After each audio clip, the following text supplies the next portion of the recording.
কেউ খুন হলো, এই ব্যক্তি যদি খুনের শিকার না হতো তাহলে সে কি আরো কিছুদিন বাঁচত কিনা?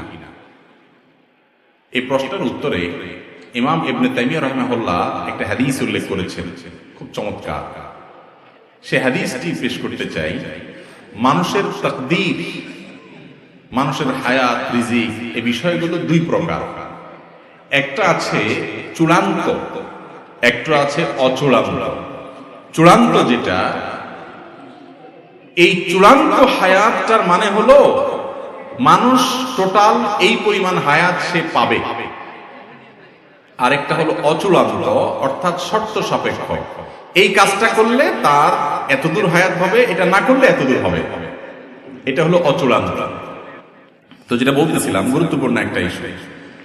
কোন মানুষ যদি কারোর হাতে খুন হয়, মারা যায়, এই লোকটা তার হায়াত এতটুকুই ছিল যে খুন হয়ে গেছে, নাকি আরো কিছুদিন ছিল, খুন করে বেচারাকে হায়াতটা কমাই দিছে?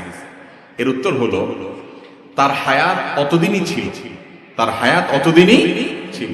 এখন প্রশ্ন হবে, তাহলে খুনির দোষটা কি? তার হায়াত শেষ হয়ে গেছে, তার দুনিয়া থেকে যাইতে সে আরো সহযোগিতা না করবে, টাইম তো শেষ, তার তো যাইতেই হবে। তাহলে তারে খুন করে তার টাইম অনুযায়ী যাওয়ার পথটা সুগম করে দিছে, এবং কি দোষ করছে সে? ব্যাপারটা এরকম হয় না? দীর্ঘ আলোচনা করার সুযোগ নাই, শুধু এটুকু বলি, খুনিকে আল্লাহর রাব্বুল শাস্তি দিবেন এই জন্য যে তার হায়াত শেষ না শুরু, এটা নিয়ে তো তোমার দায়িত্ব নেই। তোমার কোনো দায়িত্ব, তোমার তো আল্লাহ মালাকুল মউত বানায় নাই, বানাইছে।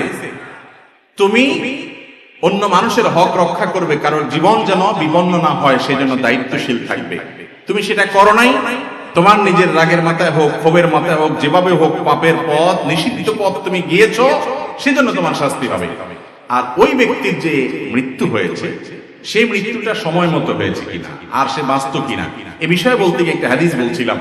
ইবনে তাইমিয়া রাহিমাহুল্লাহ হাদিসটি উল্লেখ করেছেন যে মানুষের তাকদীরকে আল্লাহ রাব্বুল আলামিন দুই প্রকার রেখেছেন, একটা মুবরাম, গায়রে মুবরাম, আর একটা চূড়ান্ত, একটা অচূড়ান্ত। একটা ধরুন, ফর এক্সাম্পল, একজন মানুষের হায়াত হবে 60 বছর, চূড়ান্ত, এইটুক সে পাবেই। আর এরপরে এডিশনাল আরো 10 বছর আল্লাহ তাআলা কারোর জন্য 10, কারোর বছর 12, কারোর জন্য কোনো মেয়াদে আল্লাহ তাআলা এডিশনাল হায়াত রেখেছেন। এই এডিশনাল হায়াতটা বান্দার বিভিন্ন কাজের উপর নির্ভরশীল রেখেছেন। এর অসুখ হবে, অসুখ হওয়ার পরে সে যদি গাড়ি আনে, এনে যদি ডাক্তারের কাছে টাইম মতো নিতে পারে হাসপাতালে, তাহলে সে আরো এত বছর বাঁচবে। যদি না পারে, এর মধ্যে শেষ, এই বিপদটা আসবে। যদি হয় তাহলে সেক্ষেত্রে সে এখনই শেষ হবে, যদি না হয় সে এতদিন বাঁচবে। এখন এই যে অচূড়ান্ত হায়াতটা, তাকদীরের যে লেখক ফেরেশতা, তারাও কিন্তু জানে শুধু চূড়ান্তটা, কত বছর কে পাবে, আল্লাহ তাদেরকে এতটুকু জানায় দেয়। অচূড়ান্ত যেটা, ওইটা আল্লাহ ছাড়া এমনকি তাকদীরের লেখক ফেরেশতাও পর্যন্ত জানে না।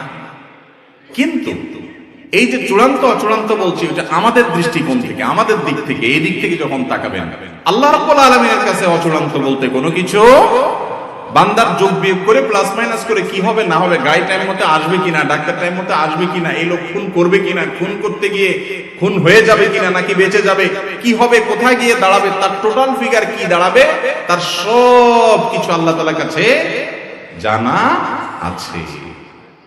কথা কি বুঝাইতে পারছি? তো খুনিকে আল্লাহ রাব্বুল আলামিন শাস্তি দিবেন তার অপরাধের কারণে, নিষিদ্ধ পথে পা বাড়ানোর কারণে, আর সেজন্য সে শাস্তি পাবে। আল্লাহ আমাদেরকে বোঝার তৌফিক দান করুন।